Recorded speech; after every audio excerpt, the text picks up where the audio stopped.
Isang mapagpalang araw po sa ating lahat. Ating ngayong bigyang pansin ng pagdiriwang ng World Mental Health Day.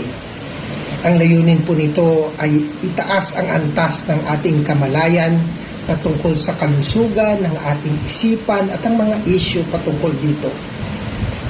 Ang kalusugan po ng kaisipan ay isang biyaya na galing sa ating Panginoon, kagaya ng ating pisikal na kalusugan.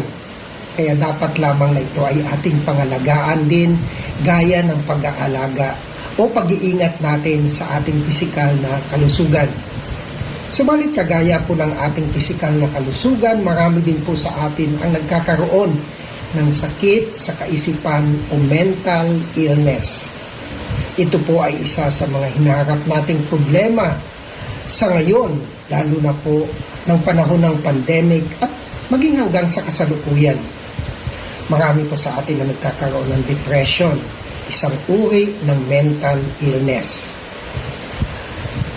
Ang depression po, ayon sa diksyonaryo, is a mood disorder that causes persistent feeling of sadness and loss of interest. Lagi tayong nalulungkot at nawawalan ng interest sa mga bagay-bagay. And it affects how you feel, how you think, and behave, and can lead to variety of emotional and physical problems. And you may have all trouble doing normal day-to-day activities, and sometimes you may feel as if life isn't worth living.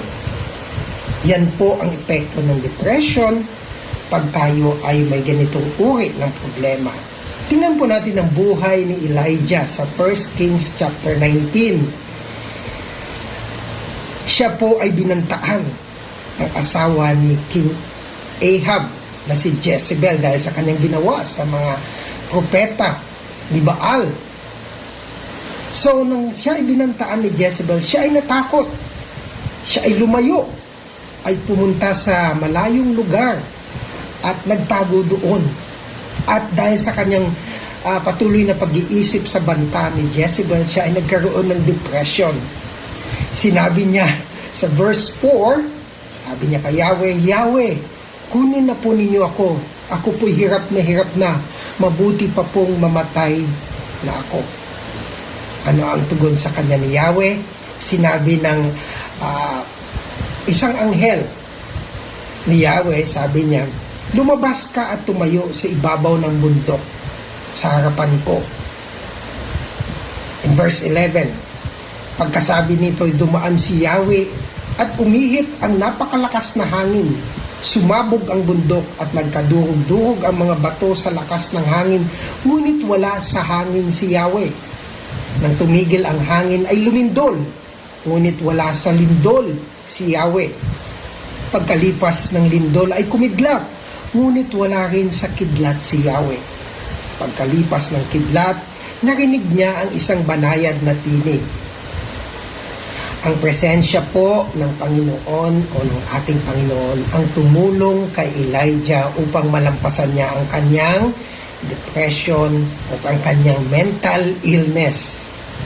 At ito po ay sa pamamagitan ng pakikipag-usap sa ating Panginoon sa panalangin. Sinabi po ng ating film scripture sa Filipos, Kabanata 4, talatang 6-7, huwag kayong mabalisa tungkol sa anumang bagay. Sa halip, hingin ninyo sa Diyos ang lahat ng inyong kailangan sa pamamagitan ng panalangin may pasasalamat. At ang kapayapaan ng Diyos na hindi kayang maunawaan ng tao ang siyang mag-iingat sa inyong puso at pag-iisip dahil sa inyong pakikipag-isa kay Kristo Jesus. Ibig sabihin, panalangin may pasasalamat. Pagising natin sa umaga, kaya'y manalangin ng may pasasalamat sa ating Panginoon. Marami po tayong dapat ipagpasalamat sa Kanya, gaya ng panibagong buhay na ipinagkaloob niya sa atin sa bawat araw, ang ating kalusugan, maging ito man ay physical o mental, ating kalakasan, lahat ng biyaya niya sa atin sa araw-araw, ang Kanyang grasya at awa sa atin, ang Kanyang kabutihan, katapatan at kagandahang loob sa atin at marami pang dapat ipagpasalamat sa ating Diyos sa bawat araw. Alam nyo, ang taong palaging nagpapasalamat at nananalangin sa Panginoon sa bawat umaga ay magandang pananaw sa buong araw. Panalangin may pasasalamat sa bawat araw ay ang tugon natin upang maalagaan natin ang ating kalusugan sa pag-iisip o mental health. Amen.